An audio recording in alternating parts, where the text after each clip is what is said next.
Right here.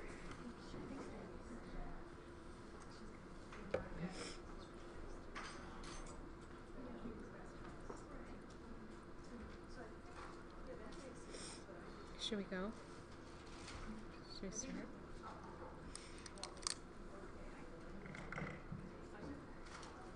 Hello. I want to welcome you to the final seminar in the Early Childhood Seminar Series. And before we get started, I just want to thank Clark, who has done a wonderful job putting together the flyer and checking back with presenters and becoming an expert in streaming this to Appleton. You know, how nice is that? So it's my pleasure to introduce James Lee, who is a new, but now after one semester seasoned faculty member in the psychology department. And James studies, for me, it's social emotional development, looking at environmental and genetic influences on that, which is something in early childhood. I hope I got that right. Sort of. You'll explain more.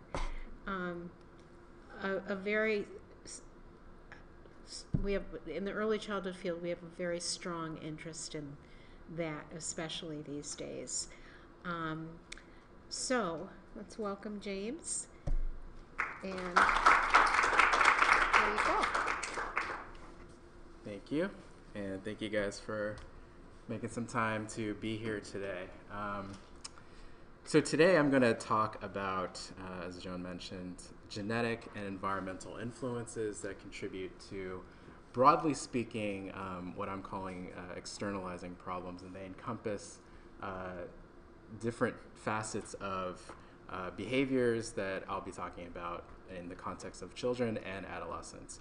So here's an overview of some of the topics that I'll be covering today in about 45 minutes. So first of all, I'm going to introduce to everyone the genetic basis of some of the psychiatric disorders that we commonly study in our field. And I'm going to illustrate a particular example of how we've advanced in our abilities to use genetic information in order to understand complex psychiatric disorders through the ALSPAC study, which I'll talk a lot more about. And then I'm going to transition into talking about the role of the environment, which we know is a very crucial component in psychiatric disorders and how they develop, as well as how they interact with the genetics of them. And I'll highlight this through a study that I conducted using data from AdHealth. And then I'm going to end by talking about a new research lab that we just started up in the last year, where we're currently collecting a lot of data to address some of the gaps in the literature, which I'll be talking about throughout this talk. Okay, so first, genetics of psychiatric disorders, and this is just a very broad overview. There's been quite a lot of research done over the last several decades that have uncovered the genetic basis of a lot of psychiatric disorders that have become of great interest to many of us. Here are just 5 of the most widely studied of them. You can see schizophrenia has a heritability estimate of 0.81, which suggests that about 81% of the variance in terms of predicting schizophrenia is driven by genetic factors.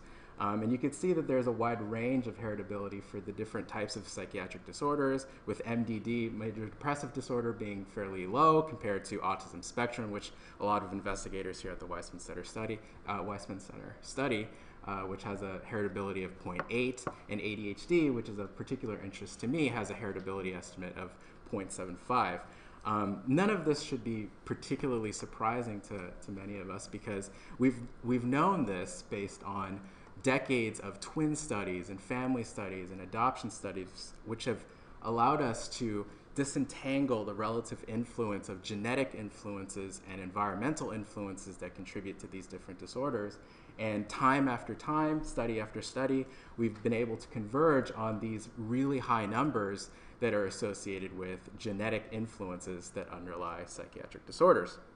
So the twin studies and family studies and adoption studies have been very helpful in giving us these big whole numbers, but they don't tell us anything about what are the genes that are actually there. And it wasn't until the early 2000s that we finally had the ability and the technology to actually conduct genome-wide analyses and find those genes of interest.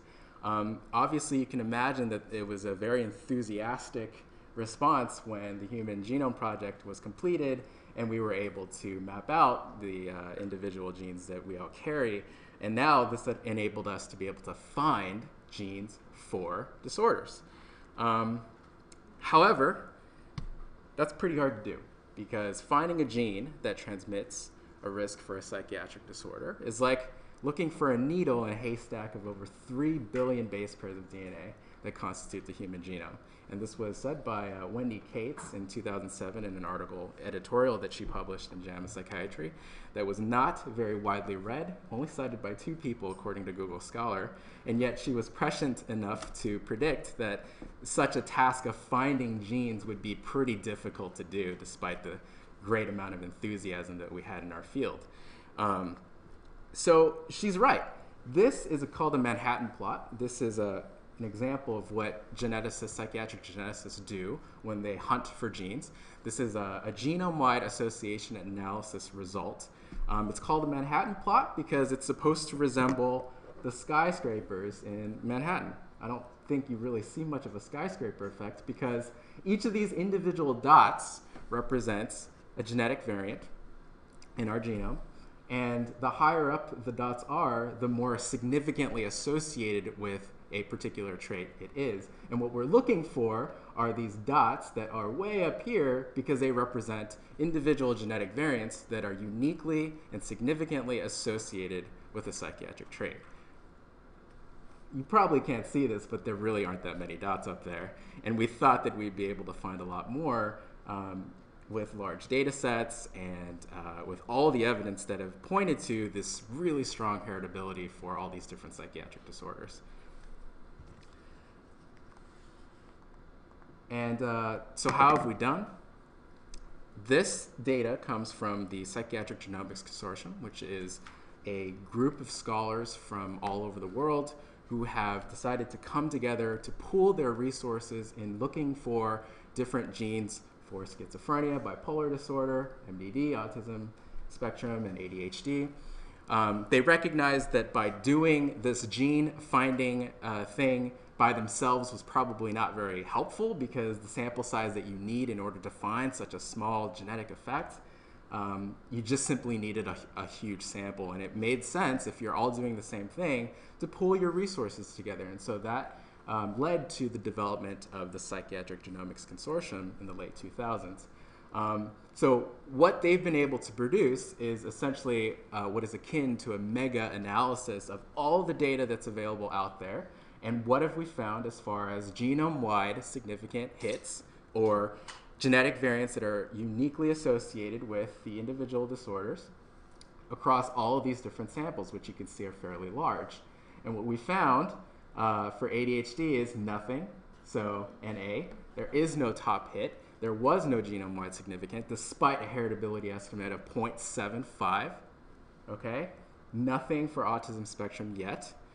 Major depressive disorder, they found nothing. For bipolar disorder, they did find 17 single nucleotide polymorphisms that were associated in their large case control sample. But the largest effect size of that, of the single nucleotide polymorphism in their GWAS was 1.35. That's an odds ratio. An odds ratio of 1.35 is basically nothing.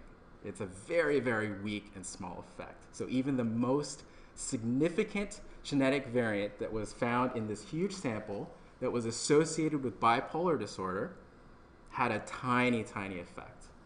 Certainly not 0.75 that we would expect, the 75% heritability that we were looking for. And for schizophrenia, it was a very similar story. We found about 4 or 8 single nucleotide polymorphisms that were associated through GWAS in for schizophrenia, and the largest effect size had an odds ratio of 1.12, which is very, very small. So what did we learn about this? Well, actually, before I go there, lest you think that this is just a problem with psychiatric disorders because psychiatric disorders aren't real, it's not just the case. It's not just the case that it's for psychiatric disorders that we find this really huge gap between heritability and for the genetic variants that are associated with these disorders. So for Alzheimer's, has a heritability of 0.76. Multiple sclerosis is estimated between 25% and 76% heritability, and endometriosis is about 50% heritability. And the most significant finding that they get from these genetic association studies is really not even close to explaining all of the heritability. Okay, so this is not just a problem with psychiatric disorders, but it also seems to be the same case when we look at medical or health problems as well. So this is the genome-wide association analysis Manhattan plot that I showed you earlier. And one of the things that we've realized over the last decade or so that we've been doing genome-wide association scans is that it probably isn't all that useful to look for a one or two or a handful of these genetic variants that are contributing to the disorder, because quite frankly, even when we find them, they don't really have much of an effect. This has led to a reconceptualization of what we think is really going on with complex traits like psychiatric disorders. And that reconceptualization is now that it probably involves lots and lots and lots of genetic variants, right? That individually contribute to a fairly small, very small effect on the outcome. But when you aggregate them, in aggregate, they have a much larger effect. And that likely, when you aggregate all these genetic variants, like right here, that contribute some signal to the disorder, it likely will explain a lot more of this heritability that we're looking for. So this blue bar represents what would be considered a genome-wide significant threshold. So if you get above a p-value that's above this bar, this would be considered your hit, your genetic variant that's associated with the disorder. But again, that approach means that you're looking for something that you think will have a huge effect, and we already know it does not have a huge effect. So if you literally and figuratively lowered the bar and incorporated these individual signals and weighted them accordingly, such that those hits that are higher up are weighted more than the genetic variants that are down here, and you aggregated their effects across the genome, you might actually explain more of the heritability. You might actually uncover what's going on genetically for these very complex traits. One really nice and elegant example of this approach, which is called the Polygenic Scoring approach, is a study that was conducted in Nature Genetics in 2010, where they conducted this GWAS, where you were just looking for genome-wide significant hits, but they included multiple markers from the GWAS, not just the most significant ones. And what they did was they were interested in looking for genetic variants that were associated with body mass index. And of course, folks who are interested in body mass index are interested in that particular construct because of the high prevalence of obesity in our country. And if we can understand the genetic architecture of obesity, we may be able to do a much better job of prevention and intervention. At least that's the idea. So conducting a genome-wide association analysis on BMI, what they found was across 32 genetic variants, or single nucleotide polymorphisms, or SNPs for short, once you weighted each of these 32 SNPs and you added the number of risk alleles that you carried across these 32 SNPs, you can see that individuals who carried 38 or more of these SNPs were far more likely to have a high BMI, almost at the obese level, so obesity is considered 30 and above, and individuals who carried fewer of these risk alleles had comparatively lower BMI. What's also interesting about this finding is if you look at this distribution, bar distribution in the background, this represents the frequency, the number of individuals who carry this many number of risk alleles. And what you see is a awesome looking normal distribution, which you rarely find in psychology, but exists in nature. And this distribution makes total sense in the context of BMI in the population, that most people in the population are probably going to be around the mean of BMI, which in the United States happens to be around 27. And that's true here in their sample. But what you also see in this distribution is that most people carry between 28 and 31 risk alleles as far as these single nucleotide polymorphisms that were identified in their GWAS. So this aligns perfectly with what we think is going on naturalistically in the population, which is that most people phenotypically hover around the mean, and that genetically most people hover around the mean in terms of the number of risk alleles that they're carrying. So this type of approach, which is called polygenic scoring, allows us to actually think about and conceptualize these complex traits like BMI in a much more comprehensive and realistic way, because if we just looked at a single nucleotide polymorphism, we would not get this type of finding. To illustrate how this approach would be used in the context of a psychiatric disorder, I'll illustrate for you guys a study that was conducted by myself and some of my collaborators using the Avon longitudinal study of parents and children, or ALSPAC. This is a longitudinal study that had 14,000 participants, over 14,000 pregnant women in the Bristol area that's near London in the UK. And they were followed, them and their families were followed since 1991. There have been almost 100 separate data points collected from these families since 1991. So it's an incredibly rich data set of health and behavioral information. Sometime in the 2000s, they genotyped a subsample of these individuals. And because this is a UK sample, it's predominantly Caucasian. So this is a really rich sample with which to understand development and also to look at genetic influences that might affect health and behavioral outcomes. One of the things that we were interested in our study was adolescent alcohol use problems, which is a facet of externalizing problems in kids. Why alcohol use problems? Why study the genetics of alcohol use problems? Because a lot of teenagers begin to use alcohol during their teenage years. And according to the National Survey of Drug Use and Health, this one was conducted in 2002, so there have certainly been updates since, nearly 25% of 15 to 17-year-olds engage in some form of drinking regularly, and almost half, over half of 18 to 20-year-olds engage in regular drinking. What's concerning is that when they do drink, they don't just drink one or two, they binge drink. And for 15 to 17-year-olds, that's nearly half of those 15 to 17-year-olds report binge drinking, which is 5 or more drinks in a single setting.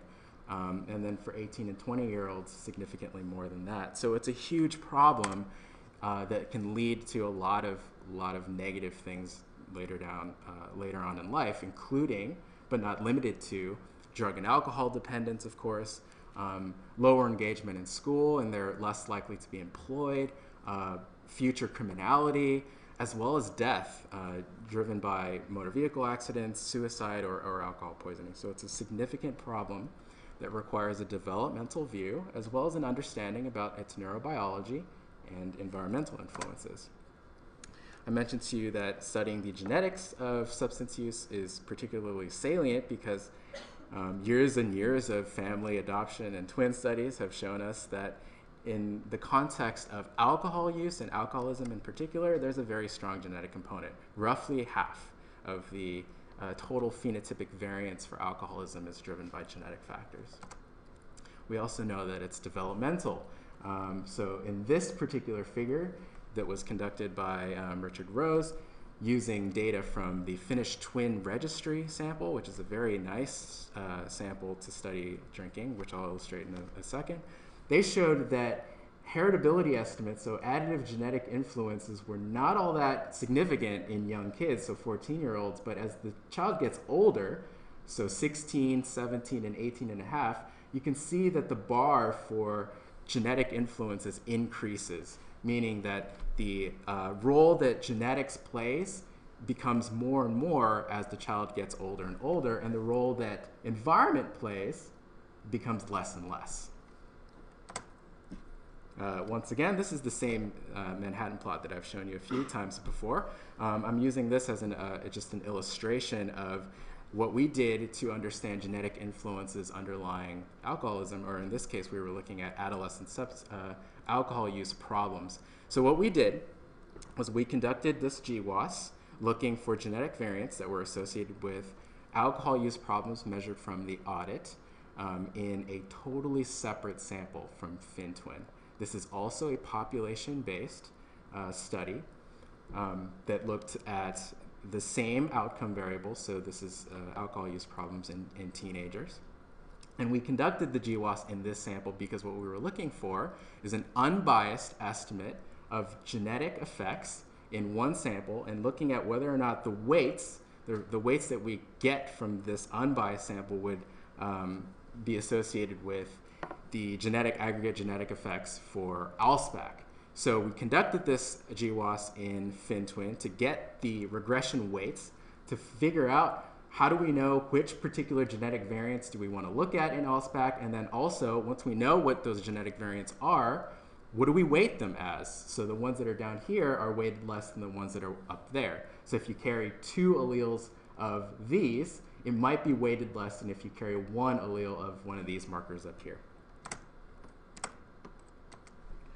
So one of the questions that we asked was very simply, by calculating this aggregate polygenic risk score, this unbiased genetic risk score that we got from one of the independent population-based samples, can we actually predict whether or not an adolescent in ALSPAC will develop alcohol use problems at age 16? So can we use genetic information that we can literally get at the time of conception and use that to predict whether or not that child will develop alcohol use problems at age 16? And the answer was yes. Using a polygenic score approach, we were able to find that a polygenic risk score significantly predicted alcohol use problems in ALSPAC, and that the proportion of variance that was explained using this polygenic risk score was about 3%, which doesn't sound like a lot, but when you compare it to a single genetic variant, is actually quite substantial. But if you're like me, this type of question is not really that interesting. And that's because, as a psychologist, and many of you in this room are probably aware of, the distance, the relationship between your genotype and this very complex outcome is really distal. There's a lot going on in between. There are a lot of potential pathways that go from genes to behavior. Take, for example, the fact that genes themselves really only function in one way, which is that they transcribe proteins, which means that there's a lot of other things that are going on along this pathway that may not necessarily be captured if all we were doing was just simply looking at whether or not a person has a genetic risk for that disorder. There could be lots of other things going on. And so this was our second question, which was we want to understand pathways of risk between this polygenic risk score, which we already demonstrated predicts whether or not a teenager will develop alcohol use problems by age 16, but whether or not the pathways might be explained by, in this case, we were looking at personality factors, which are dimensional, which we can measure fairly reliably. And so we looked at the big 5 personality factors that were assessed earlier in the adolescent's life, so extroversion, agreeableness, negative emotionality or neuroticism, conscientiousness, openness, and imagination. And we also looked at sensation seeking. And what we found was that this association between this genetic risk score and adolescent alcohol use problems was entirely accounted for by how sensation seeking the adolescent was.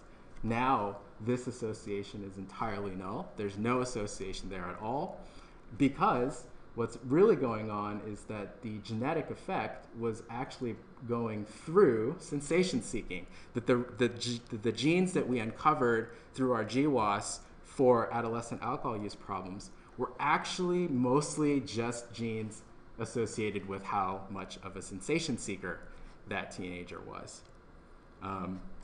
This type of finding, I think, is important and highlights a lot of issues with genetic analyses and analyses that don't necessarily take a developmental approach. So just to summarize, one issue is that despite all of these massive collaborative efforts through PGC, for example, GWAS simply haven't really found very much as we would like or as we would expect. And even when we do find certain things, they just don't really have much of an effect at all. Using a polygenic approach could potentially be very helpful in maybe one day helping us predict whether or not a child or an adolescent will develop some form of psychopathology, but doing so without an appropriate developmental psychopathology approach and a multidisciplinary approach might really omit a lot of possible pathways and mechanisms that might better explain that association. One other important thing is that at no point did I mention what the environment does here, because we already know that environments matter quite a lot in the context of how a child develops. And that leads to the second part of my talk, which is understanding the role of gene-environment interplay as they relate to child and adolescent behaviors and outcomes. So genetic influences may depend on the environment, and our long-standing view of why this is the case is that individuals who might carry some form of biological vulnerability to a disorder may not necessarily develop the disorder unless they're exposed to an environmental risk, and that the combination of a biological vulnerability and an environmental risk might lead that person to more likely develop a psychiatric disorder later in life. The most classic example of gene-environment interplay is this study by Avon Caspi in 2002 that was published in Science, showing that individuals, and these are youths, who carried a particular polymorphism of the monoamine oxidase A genotype, in this case, those who carried the low activity genotype of MAOA, were far more likely to exhibit antisocial behavior problems, but only if they were exposed to severe maltreatment, compared to those who had this different MAOA genotype, high MAO activity genotype, where if they were exposed to the same severe amounts or quality of maltreatment, they were somewhat protected from developing antisocial behaviors. This was a very important and landmark finding that showed how a candidate gene might influence an individual's liability for developing an antisocial behavior as a function of their environment. But that doesn't take into account what I just spent the first 15 minutes talking about, which is that looking at a single genetic variant doesn't really tell us very much about what's really going on for the individual. So how do we take into account polygenicity, the fact that there are lots and lots and lots of these common genetic variants that might contribute to a small effect on the outcome, but in aggregate might explain much more of the variance? And how do we account for developmental factors, which I had just mentioned was an important consideration when we were trying to understand pathways of risk? So to illustrate an example, I'm going to talk about antisocial behaviors in youths. This includes such constructs like nonviolent rule violations, so stealing and lying. It also includes physical aggression, getting into fights, and also substance use, like what I just talked about through Allsback in terms of binge drinking and alcohol use problems. Antisocial behaviors are the most common reason for referral into youth mental health services, so it's a huge burden on the system, considering so much of our health services are geared towards treating youths who engage in these types of behaviors. And it leads to a lot of negative outcomes later on in life, including academic failure, psychopathology in adulthood, as well as substance use problems. understanding the role of genetics and environment for antisocial behaviors is actually quite important, because nearly half of the variance for antisocial behaviors is driven by genetics, and the other half is driven by environment. So we know that at the very least, one or the other, they're going to have a huge effect on antisocial behaviors. And there's also been quite a robust literature focused on a specific set of genes that have been implicated for antisocial behaviors. And those genes have been implicated on the basis of their association with dopamine signaling and the reward circuitry pathways of the brain.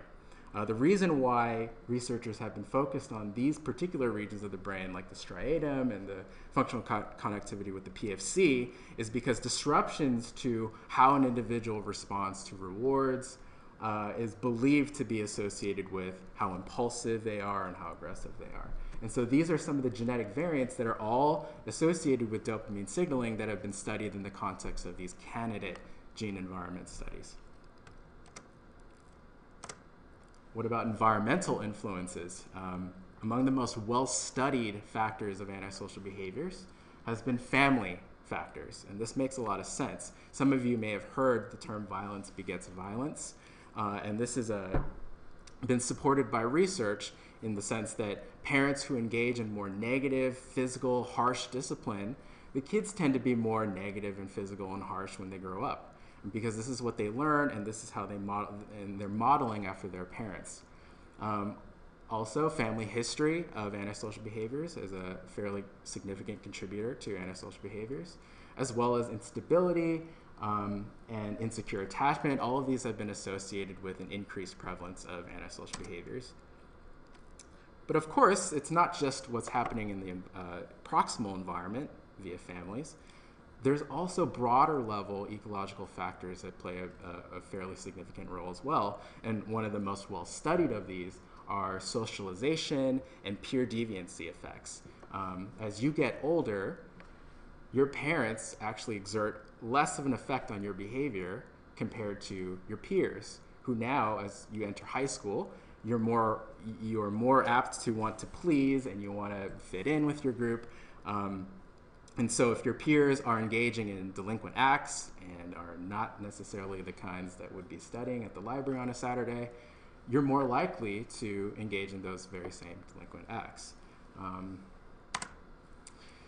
So I mentioned earlier that AdHealth was one of the studies that we looked at to investigate the role of genes and environments on antisocial behavior outcomes. AdHealth stands for the National Longitudinal Study of Adolescent to Adult Health.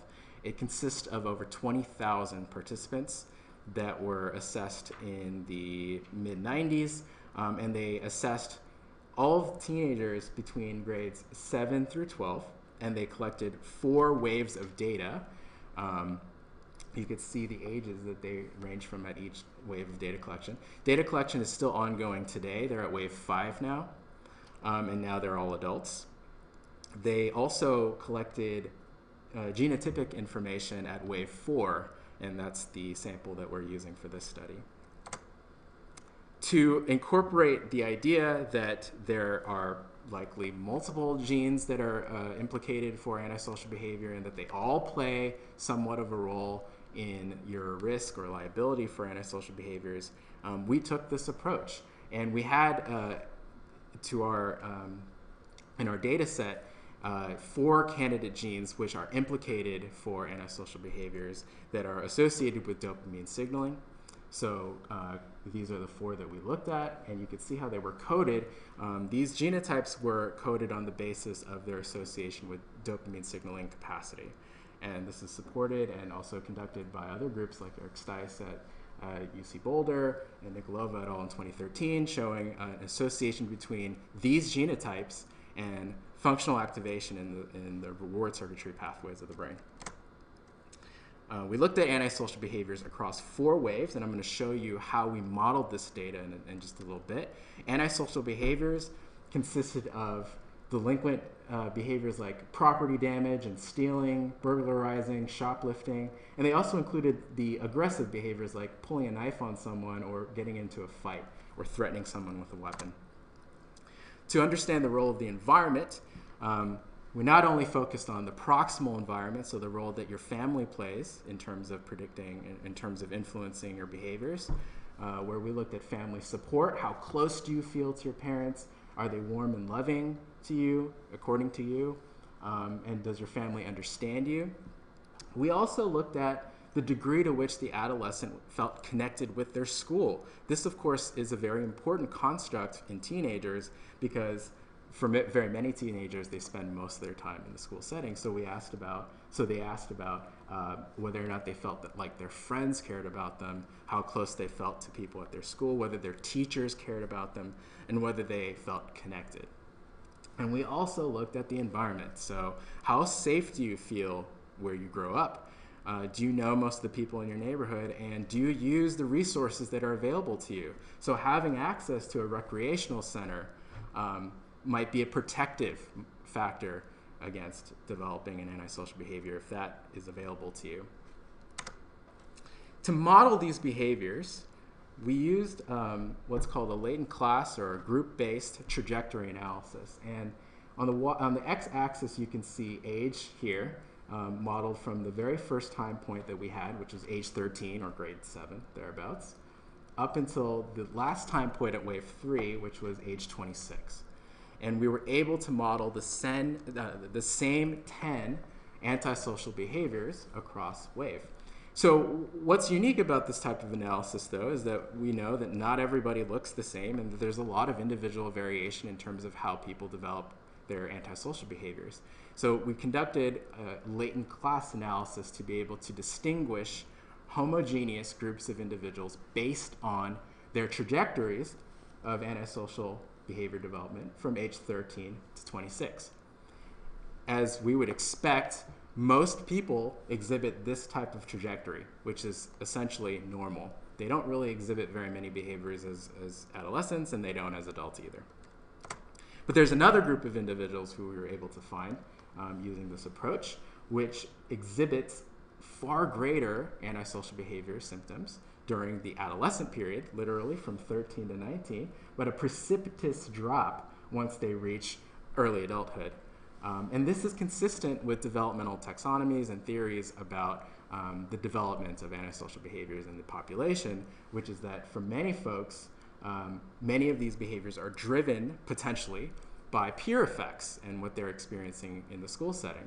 And so we see this here in this group, and that by the time they reach adulthood, those behaviors attenuate significantly. And there was a third group of individuals in this large data set, which exhibited not necessarily low antisocial behaviors during their teenage years, but moderate, I would say. And that once they reached early adulthood, you could see this incline where they engaged in even more antisocial behaviors. Some would call this an adult onset antisocial behavior group, but I think this is more resembling of something more like a persistent antisocial behavior, where there's always this underlying level of antisocial behaviors that they engage in, and then once they reach adulthood, maybe access to different types of avenues to engage in criminal acts increases, and so they're more likely to engage in these behaviors. So these are the three groups that we were able to model and characterize in our large longitudinal data set. And the next question is, to what extent can we predict your membership in one of these two groups up here versus being in a normal class, using information that we have about your genotype and your exposure to these different levels of the environment: family support, school cohesion, and neighborhood connectedness.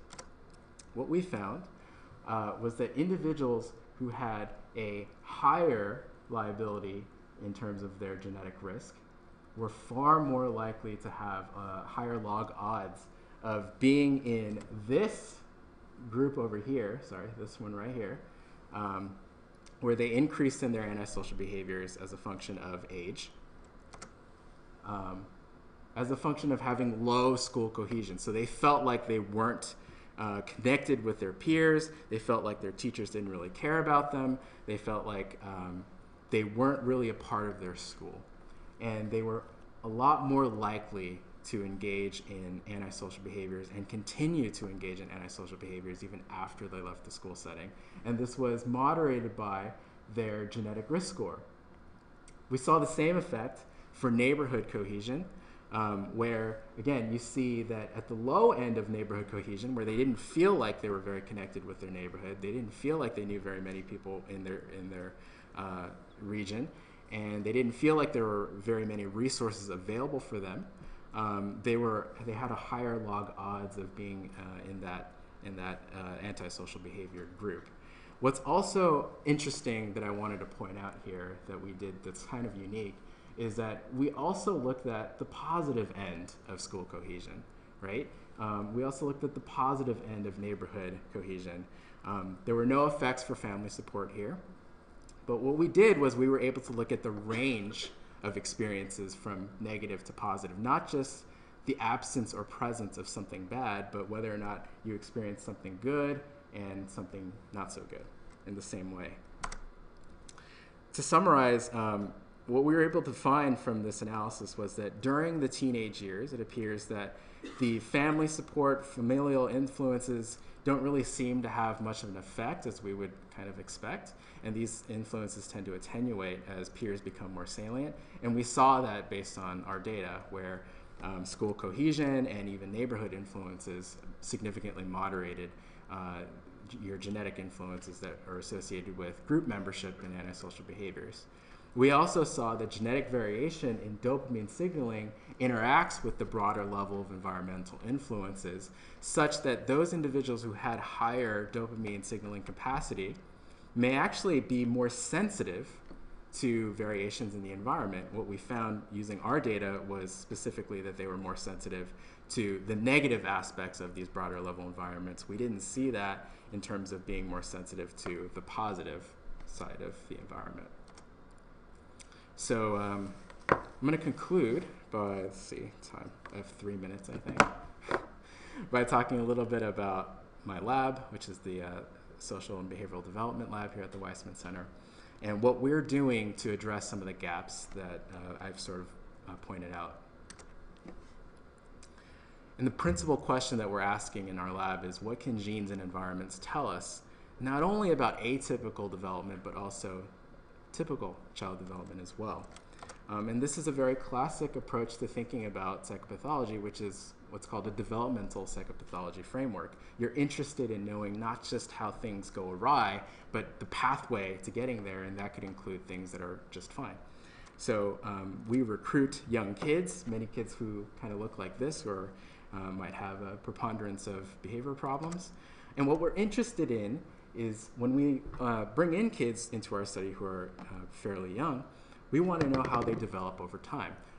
How do we know whether or not this child is going to develop into a typically developing child who doesn't exhibit any forms or signs of antisocial problems versus those who will develop fairly significant antisocial problems? How can we predict, or how could we use genetic information and understand the role of the environment in terms of predicting their trajectories?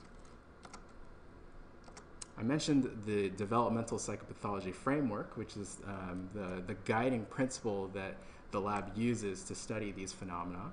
And this is important because we know that antisocial behavior, substance use problems, schizophrenia, major depressive disorder, they don't just happen in adolescence. They don't just happen in adulthood. They don't even just happen as a 7-year-old. They happen fairly early in life, and they unravel over time in different ways. They get manifest in different ways as well. And so studying these traits from a developmental perspective, from a prospective perspective, is very important. Our lab is really interested in understanding the role of familial influences, particularly in early childhood. But we also know that as they get older, and even during early childhood, peer influences matter a lot as well. And we're also not just interested in all the bad stuff that happens, which I think is a very common theme across a lot of clinical psychology labs. We're also very, very interested in all of the good things that parents are doing, maybe concurrently with some of the more negative practices that they may occasionally engage in. So in order to study these types of constructs, we use a combination of observational methods. We do ecological momentary assessments where we're measuring day-to-day dynamics and parenting behaviors, which is a lot harder to do since we can't just go into their home and videotape them the whole time. So we can have them actually fill out questionnaires at the moment something is happening. And so we're using a lot of different methods to try to fully understand what is really going on in the environment beyond just whether or not something bad is happening. Of course, while we can see a lot of what's happening behaviorally and in the environment, we also know that there's a lot that we can't see that's happening, which is the role of genetics. And as I showed you through the Allspack study, we know that genes don't just confer some sort of straight risk for a negative outcome, that there's probably a lot of processes underlying this association that we need to uncover. And this is part of what our lab is really focused on, is understanding how developmental influences might alter the pathways of risk or resilience that lead to social and behavioral development. So we're very interested in the regions of the brain that are implicated in reward circuitry. And we're also very interested in these dimensional constructs, like how sensitive are you to punishments and rewards in the environment? How well are you able to function cognitively and shift between different tasks? Or how effective are you at social communication? So sharp-eyed people will note that these are all RDoC constructs. And then we can then use this sort of pathway model and developmental model to map out those trajectories. How does disruption along these pathways associate with where you end up in terms of your behavioral development?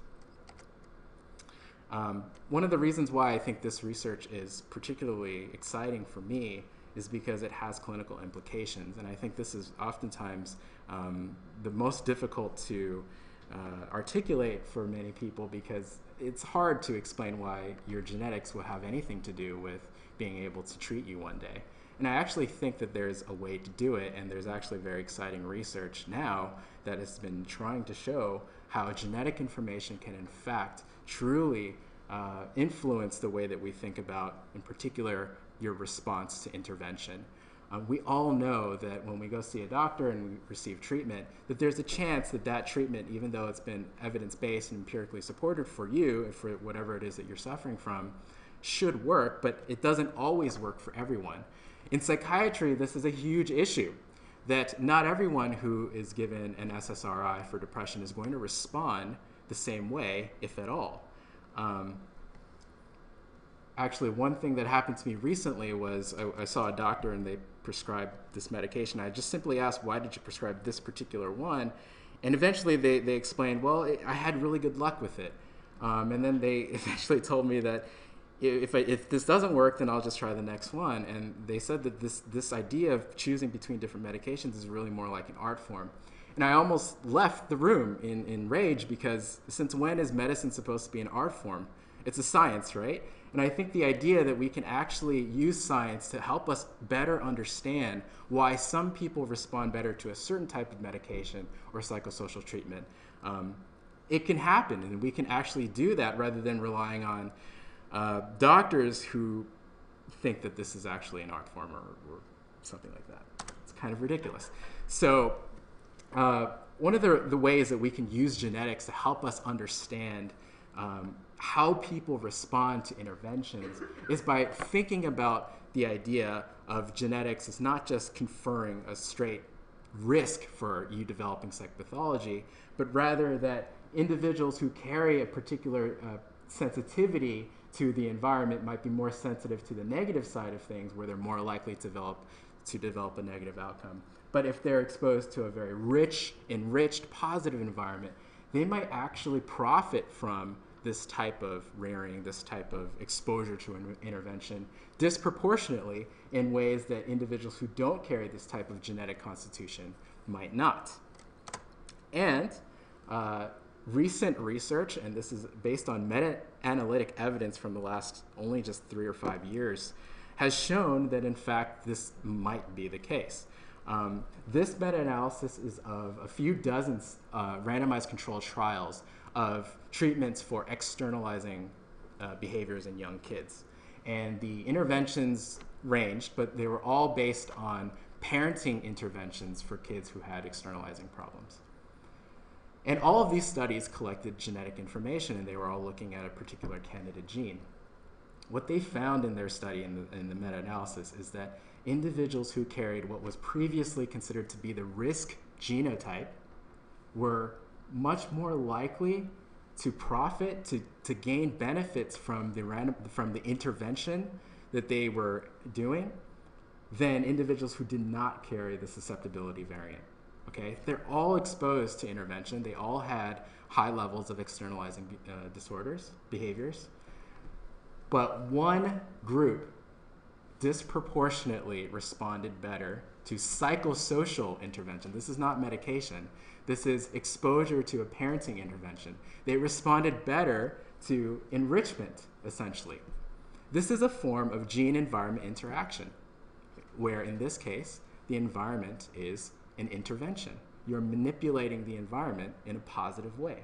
So if we can identify individuals genetically who may be more sensitive to, in this case, intervention, then we may be able to do a lot better in terms of precision in treating different individuals who suffer from different disorders rather than treating it as an art form. I don't have time to go over the details of the study, but I'll end with this slide just to talk a little bit about what we're doing. We are doing a prospective longitudinal study. We are recruiting kindergartners. The reason why we chose kindergartners was because this is an age group in which they are at the very first time being exposed to a more structured environment at school, and many of the behavioral problems begin to emerge more formally during this age range. And we're also interested in kids with or without behavioral problems. So in line with the RDoC, NIMH RDoC approach, we want to sample, we want to have a population with sufficient variance in it, and we're interested in behavioral or attentional problems. We bring them into our lab for 2 to 3 hour visits. Parents get interviewed. We do a structured clinical interview. We also ask a ton of other questions associated with their parenting strategies and how their kids get along with other kids. And while the parents are doing their interviews, we also assess the children. They undergo neuropsychological and behavioral testing. Parents get $40 and a summary report, which is what they're very enthusiastic about. And they also get invited back yearly for follow-up assessments. Our goal is to recruit 300 kids over the next 2 years in this preliminary study. But we've done really well so far. In just the last month, we've recruited something like 50 kids. So we're shattering our expectations in ways that we can't really sufficiently support right now. But this is a good thing because there's a lot of interest in our study, and parents seem to be very, very enthusiastic about what it is that we're trying to do. So again, I don't think I have time to go over all the different things that we're collecting, all the different data that we're collecting. I'd be happy to have this conversation with anyone who's interested offline or via email. And I will just take a moment here to end with some acknowledgments. I want to thank all the undergraduates and the graduate students who are in my lab conducting these assessments and working with the families and recruiting all of our participants. Many of my collaborators who are all across the country, and also the generous funding and support, particularly from the Waisman Center. So thank you very much, and I'm happy to take any questions now.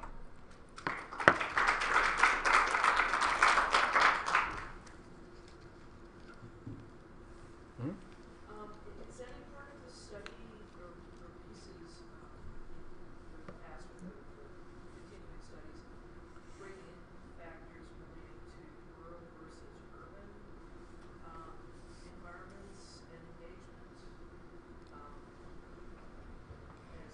one of the influencing factors as how well kids can understand school within That's a really great question. So the question was, do any of the previous studies or the current study take into account rural versus urban factors as they're associated with these different outcomes? Is that correct? Yes. So the answer is not really. And ALSPAC is a predominantly suburban sample in the UK. It's all within a small geographic region in the UK. And I'm not super familiar with what Avon or the Bristol area is really like. so I can't really comment too much on that particular study. AdHealth is not a nationally representative study of adolescent health. It was based on multiple sites across the United States, some of which were oversampled. So some particular geographic regions were oversampled. So I do know that they had oversampled certain participants in rural areas. They also oversampled for certain racial ethnic subgroups like African Americans and Asian Americans as well. But as far as whether or not the findings can be necessarily generalizable to any geographic subregion, whether it's rural or urban, I can't really comment or say about that. The current study, we're really not taking a super targeted approach for recruitment. What we're really doing is more of a widespread population-based approach. Population meaning within a 20-mile radius of Madison. I think the idea is we would certainly like to expand to more urban areas. Actually, Milwaukee is one particular region that I'm interested in, given the diversity of socioeconomic status there. But we also have access to a lot of rural areas. Being in Madison, it's not that far away from us. So that would be something that that I would be interested in doing. But we don't currently have any specific sampling strategies to recruit from one or the other.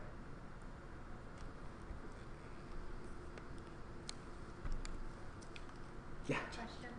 So until you got to the part about RTI, I was feeling very depressed because we see a lot of more and more every year. We're seeing a lot of children with regulation and attachment difficulties, and not knowing, what their genetics are. I'm thinking specifically of one little boy that we currently have that the general consensus that the teachers have is that something is off with this child, not related to anything that we can see in the environment. So that makes me think of something internal genetically.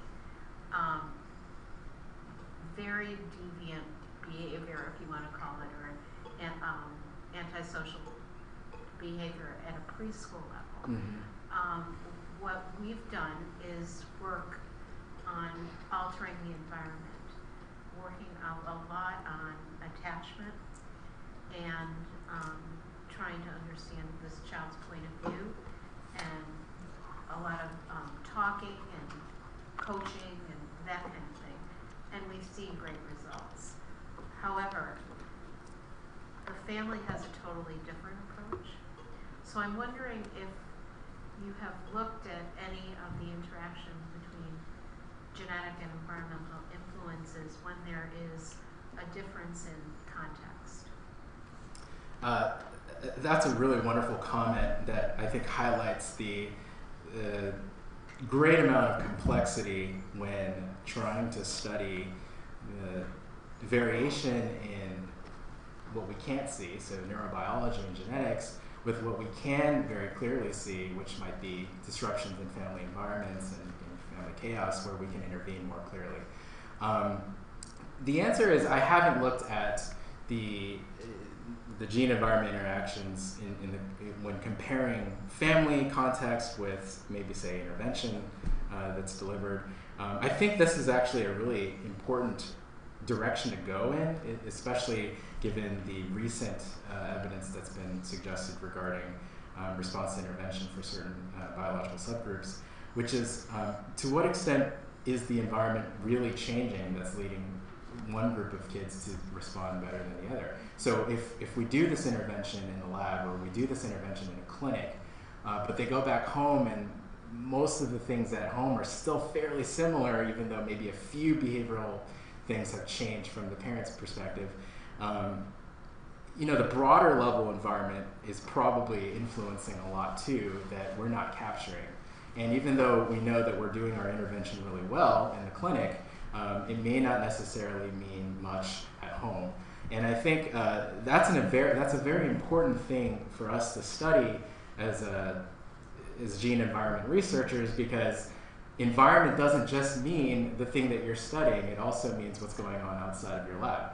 And there are, I think, very promising ways that we can now better understand things outside of the lab. So I mentioned to you that we're doing a form of ecological momentary assessment for parenting, which to my knowledge has not been done before. And this is one of the, I think, hopefully innovative ways that we can begin to integrate technology, the use of technology, to better assess what's happening in the home, the dynamics of what's really going on beyond what they report to us in a self-report rating or what we observe in our lab. These types of things will help us understand the extent to which the environments are truly being changed as a function of our interventions. And you have good response to your recruitment, which is involving families. That's right. So they would complete this ecological rating. Mm-hmm. So far, they've been very engaged in it, which is something that we were very curious about. We weren't sure if this was something that they would do consistently. We're asking them to rate on the how their child did that day. So we have a set of questions that we ask in this smartphone app, and also how they responded to their child's behaviors. And we're asking them to do it every single day for 7 days. And so far, they've been responding to it consistently. Would you be willing to share that? I would absolutely be willing to share that. And anyone who's interested in hearing more about it, I'm happy to talk more about it too. We're just collecting data now, so I can't really comment on what we're finding, but just visually inspecting the data, there seems to be very good variability in terms of the differences in how parents are parenting and also their response to their child's behaviors, because their children will act differently on any given day, and we want to be able to see that and measure that. Yeah, Carol. First, welcome to Madison, but we love to study our kids. I'm not surprised you got a big response from parents. So in the study that you showed with the AdHealth kids, you're using 4 candidate genes that are very well characterized. We know the effect they have on gene expression. They've been studied, for the last 20 years, right? Yeah. But in the Bristol study, that was a genome-wide polygenic risk score that was completely agnostic in terms of what the genes are actually doing. Mm-hmm. And so what kind of work are people, so you showed, okay, we can't just look at, these distal effects, we have to look at what's intervening, but what are people doing in terms of characterizing these genes into, families or systems to better handle the biology behind it? That's a great question, and that's one of the reasons why I really dislike GWAS, is because it's very agnostic and atheoretical, and as a psychologist, that is not my perspective at all. So what people are doing are, one of the things that they're doing, that my collaborators are actually doing, is what's called gene ontologies, where you conduct these GWAS completely agnostically, exploratory analysis, whatever you find is what you find, but you map on signals that might be associated with already mapped out gene pathways. And there's been some really interesting research that's been done for alcoholism and substance use, where they've used samples like Allspac to identify previously unknown genes and gene networks that are associated with alcoholism. And one of the gene network systems that were identified in Alexis Edwards' recent publication using Allspac data, in fact, was genes that are involved in signal transduction and immune response, which actually kind of makes sense for what the phenotype is. But I think that's a good example of the ways in which researchers who are doing psychiatric genetics, who had previously really were just interested in whatever's there is there. It's a fishing expedition if you think about it, are really trying hard to add some meaning to these numbers. And in the context of what I presented, it was a very agnostic approach. The polygenic risk score doesn't really have any relevance to what's going on neurobiologically. The AdHealth study provides a little bit more characterization as far as what we think is happening neurobiologically.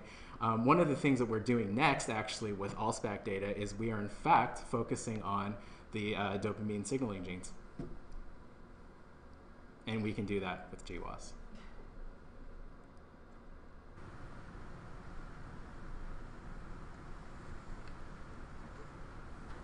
you, James. All right, thank you very much.